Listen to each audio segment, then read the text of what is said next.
Hello and welcome to Short and Sweet.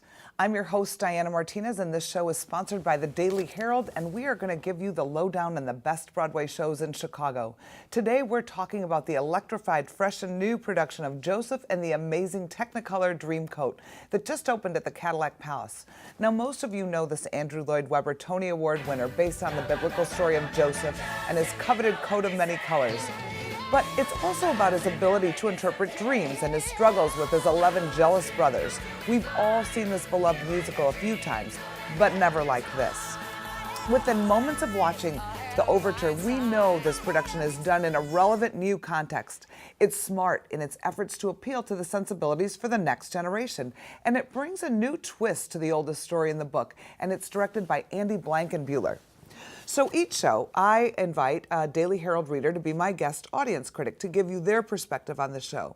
Today, my guest is a theater major, a concert pianist, and a theater aficionado, Ellen Ferrara of Villa Park. Welcome to the show, Ellen.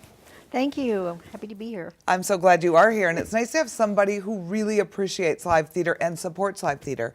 Can you tell everybody a little bit about some of the other theaters and things that you do? I never miss an opportunity. I have a subscription to Drury Lane. I go to Maze Lake for First Folio.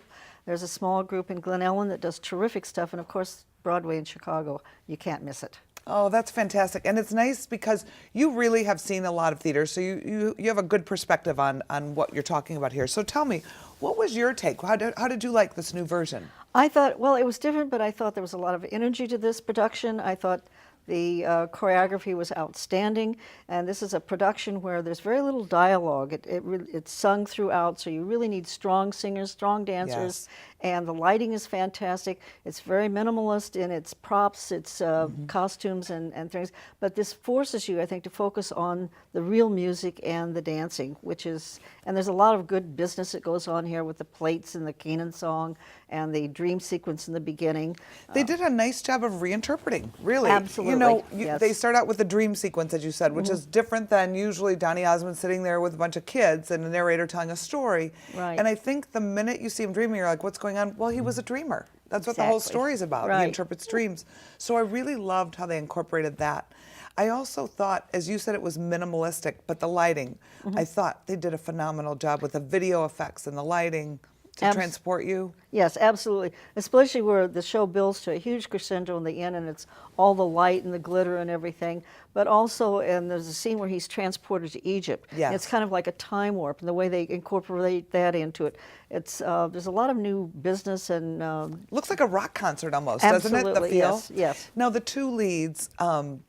Ace Young is Joseph, and Diana DeGarmo is the narrator, and they're American Idol finalists. And you shared with me a little tidbit that they are husband and wife in real life. Isn't that neat? So it's a new dynamic that you watch out for. It is. You see this different chemistry. But I think because of their pop background, it sort of became infectious, and everyone's solo almost became like a concert number.